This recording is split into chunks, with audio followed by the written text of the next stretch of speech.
7장의 2번 문제를 풀어보도록 하겠습니다.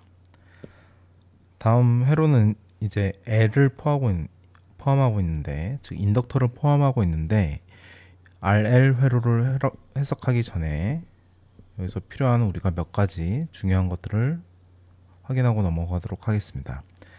먼저 L 회로의 인덕턴스의 어떤 전압과 전류의 관계식을 보면 L di dt가 V가 된다는 걸 우리가 알고 있어야 되고, 두 번째로 직류 전원이 가해진 상태로 오랜 시간이 흐르면, 즉 직류 정상 상태일 때는 di dt 텀이 0이 되기 때문에 전압이 전체적으로 0이 되고 전압이 0인, 즉 숏서킷으로 보인다는 거죠. 따라서 직류 정상 상태일 때 인덕턴스는 숏서킷으로 동작한다, 이렇게 말할 수 있습니다. 그리고 세 번째로는 우리가 RL 회로를 해석할 때는 항상 인덕터에 흐르는 전류를 기준으로 해석해야 된다. 즉 인덕턴스의 전류를 기준으로 해석해야 된다. 즉 내가 먼저 다른 회로의 어떤 그 회로 변수들을 내가 알기 위해서는 항상 인덕턴스의 전류를 먼저 해석해 놓고 그 다음을 확인해야 된다는 얘기입니다. 그럼 다음 회로를 한번 보겠습니다. 그리고 또 이렇게 스위칭이 있는 회로는 스위칭이 일어나는 시점, 즉 이 문제에서는 t가 0일 때를 기준으로 그 전과 후에 회로가 어떻게 변하는지를 보고 각각 회로를 해석해 줘야 됩니다. 그럼 t가 0보다 작을 때를 먼저 보도록 하겠습니다. t가 0보다 작다는 얘기는 스위치가 닫혀 있다는 얘기고, 닫혀 있으면 지금 전원에서 나오는 전류가 이쪽에서 병렬로 흐르게 되고, 그럼 병렬로 흐른 전류가 이 부분에서 다시 또 병렬로 분기가 되는데, 지금 이쪽의 회로가 인덕턴스, 그리고 나머지는 이제 저항 회로가 됩니다. 근데 t가 0보다 작을 때 문제에서 긴 시간 동안 닫혀 있다는 얘기는 직류 정상 상태가 되었다는 얘기고, 따라서 이 인덕턴스 부분이 숏서킷으로 동작하고 있다는 얘기입니다. 따라서 직류 정상 상태일 때는 전류가 이렇게 흐르다가 여기서 숏서킷과 여기에 저항 회로를 만나기 때문에 이쪽으로 흐르는 전류가 없고 모두 다 이쪽 인덕턴스를 통해서 흐르게 되겠죠. 따라서 t가 0보다 작을 때 오랜 시간이 지나게 되면은 다음과 같은 회로로 우리가 말할 수 있습니다. 75옴 그리고 55옴이 있는 이런 회로가 되고, 이쪽에 흐르는 전류가 이제 I5가 되겠죠. 그러면은 내가 이 회로를 해석하기 위해서 먼저 I5의 값을 내가 구해야 되는데, I5를 구하기 위해서 먼저 이 회로의 어떤 등가 저항을 먼저 구해보도록 하겠습니다. 등가 저항을 구해보면 20 플러스 50 75로 돼서 20 플러스 125분의 50 곱하기 75, 그리고 5, 2 20으로 나누면 5가 돼서 30, 즉 50옴이 되죠. 따라서 전체 흐르는 전류는 전압 50V에서 흐르기 때문에 등가 저항이 50옴이라서 이쪽에 1A가 흐를 거고, 그러면은 1A 중에서 I5로 흘러가는 전류는 전류 분배를 이용해서 1A 곱하기 I5가 75 플러스 50분의 75가 되겠죠. 따라서 이를 계산해 보면은 5분의 3A, 즉 0.6A가 됩니다. 따라서 이 얘기는 오랜 시간에 흐른 이 값이 0.6A고, 인덕터에서 전류는 점프할 수 없기 때문에 이거랑 같기 때문에 우리는 I의 제로를 0.6A라고 말할 수 있습니다. 그럼 인덕터의 어떤 초기 전류를 구했고, 그다음에 t가 0보다 클 때 회로를 보게 되면 t가 0보다 클 때 회로는 지금 이 회로죠. 그럼 이 회로를 우리가 간단한 RL 회로로 등가에서 나타내 보면 우리가 여기에 0.02 헨리의 인덕터가 있고 이쪽에 흐르는 전류가 0입니다. 그리고 여기 있는 저항들을 우리가 등가에서 구하면 3 플러스 60과 15의 병렬이죠. 항상 이런 등가 전류 저항을 구할 때는 인덕터 양단을 기준으로 보이는 등가 저항을 구해야 됩니다. 따라서 3ohm이 직렬이고 이 둘이 지금 병렬이죠. 만약에 내가 이쪽에서 보게 된다면은 이쪽 단자에서 보게 된다면 15ohm이 직렬이고 이것이 병렬로 보이는데 그게 아니라 인덕터를 기준으로 직렬 그리고 병렬로 보이기 때문에 다음과 같이 등가 저항을 구할 수 있습니다. 따라서 이 값을 구해보면 3 플러스 75분의 60 곱하기 15라서 5가 되고 12 그래서 15ohm이죠. 그래서 이런 저항과 이런 인덕턴스를 갖는 RL 회로가 됩니다. 따라서 여기서 시정수 타우를 구해보면 R분의 L이 15분의 0.02가 되고 이 값은 750분의 1 세크가 됩니다. 따라서 우리가 구하고자 하는 인덕터의 전류는 IOT는 초기 전류인 0.6A 곱하기 익스포넨셜 마이너스 타우분의 t인데 타우가 750분의 1이기 때문에 이 값을 우리가 750t 그리고 단위는 암페어라고 말할 수 있습니다. 그리고 이 값은 t가 0보다 클 때의 값이죠.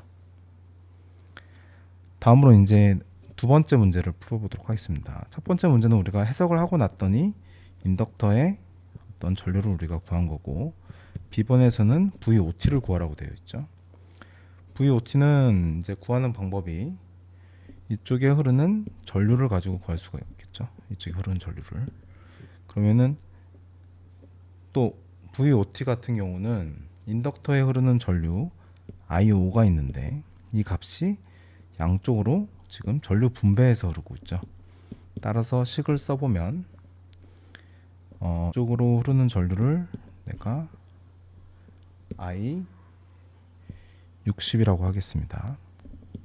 I60을 내가 구해보면 I60이 IO가 전류 분배가 되니까 75분의 15로 전류 분배가 되죠.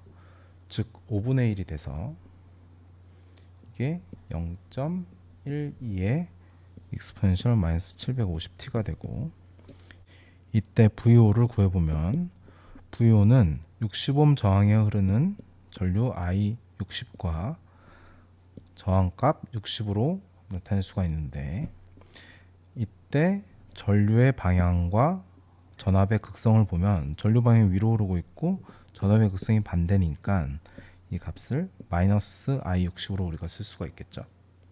따라서 이것을 계산해 보면 마이너스 7.2 익스포넨셜 마이너스 750t가 된다는 걸 우리가 알 수가 있죠. 그리고 이때 단위는 볼트, 시간은 0보다 0 플러스일 때. 7장 4번 문제입니다. 다음 회로에서 스위치가 1번 위치에서 긴 시간 동안 있다가 여기서 t가 0일 때 이쪽으로 변경됐다고 했습니다. 그래서 앞에서와 마찬가지로 내가 t가 0보다 작을 때에 어떤 회로를 먼저 생각해 보면 t가 0보다 작을 때는 스위치가 왼쪽에 있다는 얘기니까 결국에 이런 회로가 구성됩니다.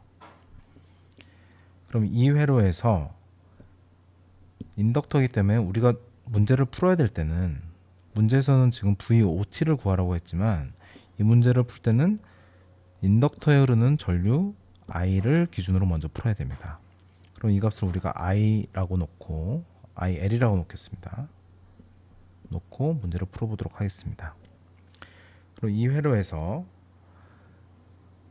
마찬가지로 t가 0보다 작을 때 굉장히 오랜 시간이 지난다면은 인덕터 부분이 숏서킷이 돼서 숏서킷으로 보이기 때문에 15옴이고 10옴이고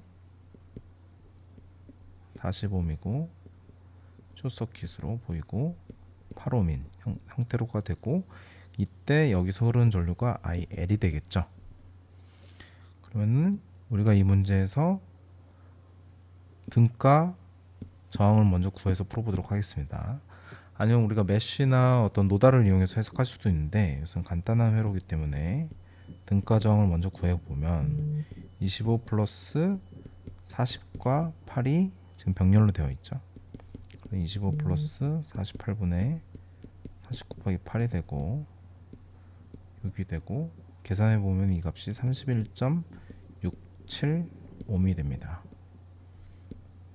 따라서 이쪽에 흐르는 전류, 즉 전원에서 나오는 전류는 등가 저항을 보고 흐르는 전류와 같기 때문에 이 값이 R분의 V 하면은 100V고 R 값이 등가 저항이 31.67로 보이죠.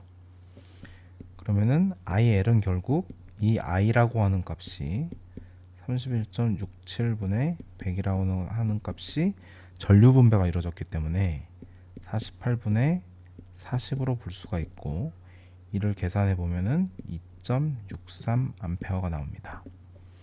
그럼 여기서 구한 IL이라고 하는 것은 결국에 이런 회로가 t가 0보다 작을 때 회로가 굉장히 오랜 시간이 지난 경우죠. 따라서 IL의 0이 2.63A라는 것을 알 수가 있습니다.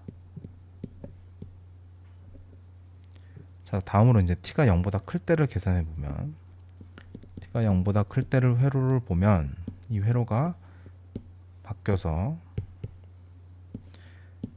스위치가 2번 위치로 넘어갔기 때문에 이런 회로가 구성이 됩니다. 그럼 이 회로에서도 마찬가지로 내가 회로를 다시 한번 그려보면, 여기 30mm 헨리가 있고 8옴이 있죠. 그럼 이 회로에서는 내가 시정수를 구해야 되는데, 여기서 시정수는 이제 R분의 L이 될 텐데, 이때 L 값은 30mm 헨리지만 R 값을 구해야 되는데, 앞에서 한번 설명드렸듯이 L 값을 구하는 기준이 인덕터의 양단을 기준으로 보이는 등가 저항을 구해야지 이때 시정수에 들어가는 R을 내가 구할 수 있다고 그랬죠.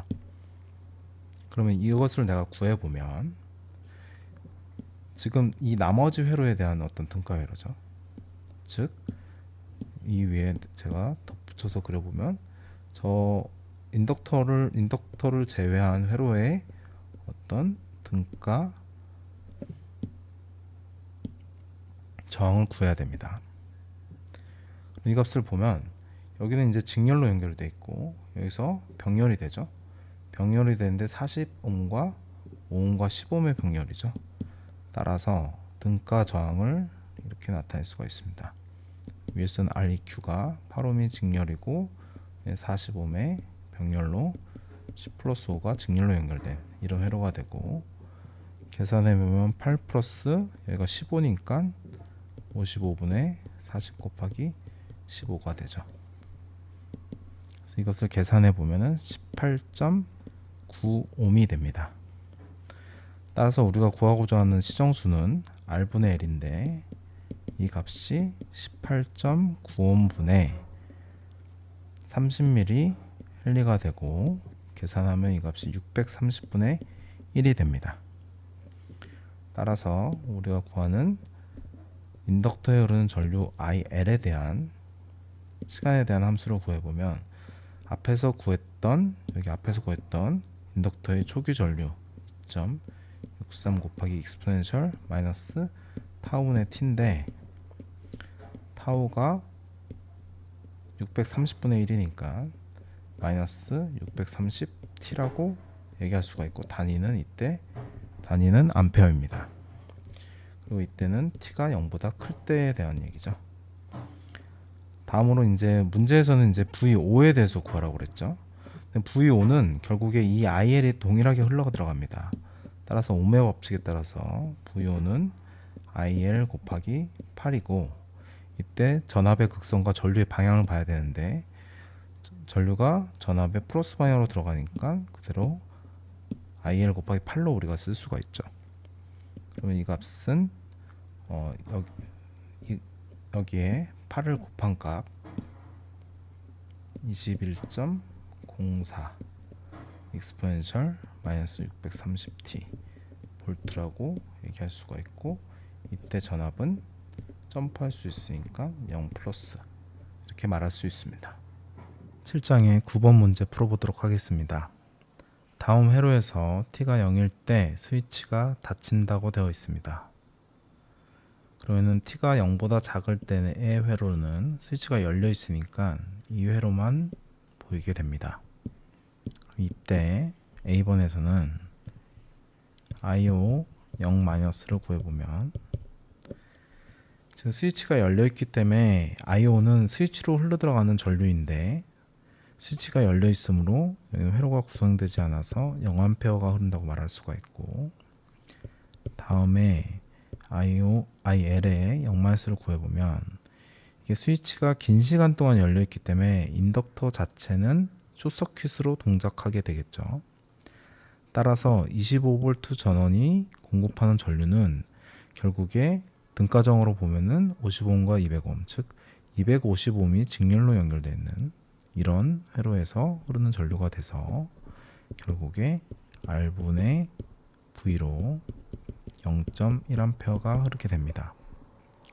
다음으로 VL의 0-를 구해보면, 지금 여기서 이제 0.1A가 이렇게 흐르겠지만 VL은 지금 인덕터 양단의 전압이고, 인덕터 양단의 전압이라는 것은 결국에 이 인덕터 양단의 전이차를 얘기하는 거죠.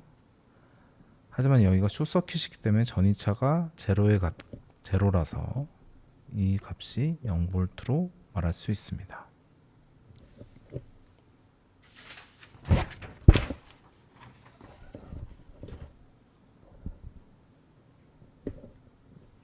다음 B번입니다. B번에서는 0 플러스일 때 값들을 각각 구하라고 되어 있는데, 먼저 IL부터 구해보면 인덕터에 흐르는 전류는 시간의 연속이기 때문에 0 플러스랑 0 값이 같고, 이 값을 우리가 0.1A라고 말할 수 있습니다. 다음으로 우리가 IO의 0 플러스를 구해보면, IO는 스위치로 흘러들어가는 전류인데 결국에 스위치가 지금 닫혀 있게 되고 t가 0보다 크니까요. 이때 IO로 들어가는 전류는 I1과 I2로 우리가 쓸 수가 있겠죠. 근데 이 I1은 25V 전원이 공급하는 전류가 되고, 25V 전원에서 보면은 전류가 일로 가서 여기서 숏서킷과 저항으로 분기가 되는데, 전류 분배에 의해서 이 회로로 모든 전류가 흘러 들어가겠죠. 그래서 25V 전원에서 보면은 회로 자체가 이렇게밖에 안 보입니다. 따라서 I1은 I1 플러스 이게 I2인데 I1이 50분의 25V가 되고, 그 다음에 I2는 마이너스 IL이 되겠죠. 따라서 이걸 0 플러스로 해서 계산해주면 0.5 마이너스 0.1이 돼서 0.4A가 흘러 들어가게 되겠습니다. 다음으로 VL의 0 플러스입니다. 자, 인덕터는 숏서킷으로 동작하고 있는데 아니죠. 지금은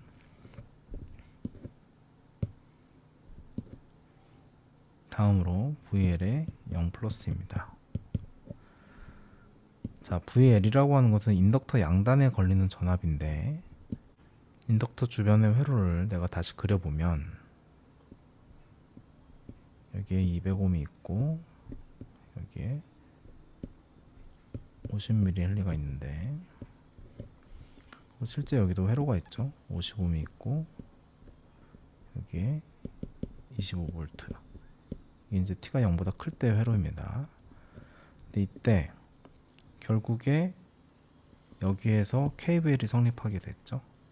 따라서 여기에 걸리는 VL은 이 저항에 걸리는 전압과 같을 수밖에 없습니다. 즉 V200과 같죠.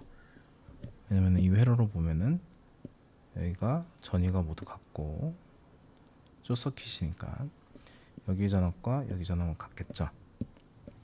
따라서 이 값은 V200이고 200옴의 전류를 보면은 전류가 IL이 마이너스 방향으로 흐를 때 저항 200옴에 걸리는 전압이죠. 그럼 이 값이 0.1이었으니까 여기다 200을 곱해서 마이너스 20V가 됩니다. 다음으로 10번입니다. IO의 무한대와 이 값들을 구하는 건데 먼저 IL의 무한대를 먼저 구해 보겠습니다. 자, 인덕터가 시간이 많이 흘러서 무한대일 때 전류가 흐르는 것을 보면 인덕터가 결국 숏서킷으로 동작하게 되죠. 그럼 T가 0보다 클 때 이 회로에서 여기가 숏서킷이 되니까 결국에 이 전원이 지금 25V 전원밖에 남아있지 않죠. 근데 25V 전원 입장에서는 이쪽으로 흘러가는 전류가 없고 이쪽 회로만 보입니다. 25V 전원 입장에서는 이 회로가 보이고 여기 숏서킷이고 여기는 저항이 있으니까 이쪽으로 전류가 흐르지 않죠. 따라서 IL의 무한대는 0A가 되겠습니다. 그리고 마찬가지로 IO의 무한대는 IO는 이제 이쪽으로 흘러 들어간 전류인데 25V 전원의 전류가 모두 일로 흘러 들어가니까 50옴분의 25V에서 0.5A죠. 그리고 VL의 무한대를 구해보면 마찬가지로 전류가 0일 뿐만 아니라 여기도 전류가 0이 되겠죠. 시간이 무한대일 때. 따라서 여기 전이차가 0이 되고 여기도 전이차가 0이 돼서 값은 0V가 됩니다. 다음으로 D번을 풀어보면 T가 0 이상에서 ILT를 구하는 건데 ILT의 초기값은 우리가 이미 알고 있죠. 앞에서 구했습니다. 그래서 초기값 곱하기 익스포넨셜 마이너스 타우분의 t인데 자, 인덕터 입장에서 보이는 저항값을 알아야지 타우를 구할 수가 있겠죠. 왜냐하면 여기서 타우가 R분의 L로 주어지니까. 따라서 인덕터 입장에서 보이는 회로를 보면 여기가 전위가 모두 같고 결국에 인덕터 입장에서는 공급하고 있는 회로가 다음과 같이 되죠. 왜냐면 인덕터 입장에서 내가 등가 저항을 구해보면 등가 저항을 구한다는 얘기는 결국에 인덕터의 양단에서 보이는 등가 저항을 구하는 것인데 이 회로를 보면은 여기서 이쪽에 55옴이 있긴 하지만 이쪽은 이쪽 말고 여기에 숏서킷이 있기 때문에 이 회로밖에 보이지 않습니다. 인덕터 입장에서는. 따라서 등가 저항이 200옴이 되고 얘가 50ml 흘리죠. 이것을 계산하면 4000분의 1이 돼서 ILT가 0.1 곱하기 익스포넨셜 마이너스 4000T 암페어가 됩니다. 다음으로 2번에서 IoT를 구하는 건데 IoT는 아까도 설명드렸듯이 이쪽으로 흘러 들어가는 전류 I1과 이쪽으로 흘러 들어가는 전류 I2에 합이 되는데 I1은 지금 앞에서도 설명했듯이 50분의 25V가 되고 그 다음에 I2는 결국에 마이너스 IL이 될 거기 때문에 앞에서 구했던 IL을 쓰면은 이 값이 0.5 마이너스 0.1의 익스포넨셜 마이너스 4000T 암페어가 된다는 것을 우리가 알 수가 있죠. 마지막으로 F번을 풀어보면 VLT를 구하는 것입니다. VLT는 인덕터의 전압과 전류의 관계 LTIL DT로 구할 수가 있죠. 인덕터에 걸리는 전압이니까 인덕터 값이 50ml 흘리고 ILT는 앞에서 구했던 IL을 우리가 T로 미분하면 마이너스 400 익스포넨셜에 마이너스 4000t가 돼서 결과적으로 계산하면 마이너스 20 익스포넨셜에 마이너스 4000t 볼트가 되겠죠. 우리가 실제 t가 0일 때 값을 보면 VL이 t가 0일 때 마이너스 20볼트였죠. 우리가 방금 구한 것에도 t를 0을 넣으면은 이 값이 마이너스 20볼트가 된다는 것을 확인할 수 있고, 이것으로 뭐 우리가 푼 문제가 맞다는 것을 확인할 수 있습니다.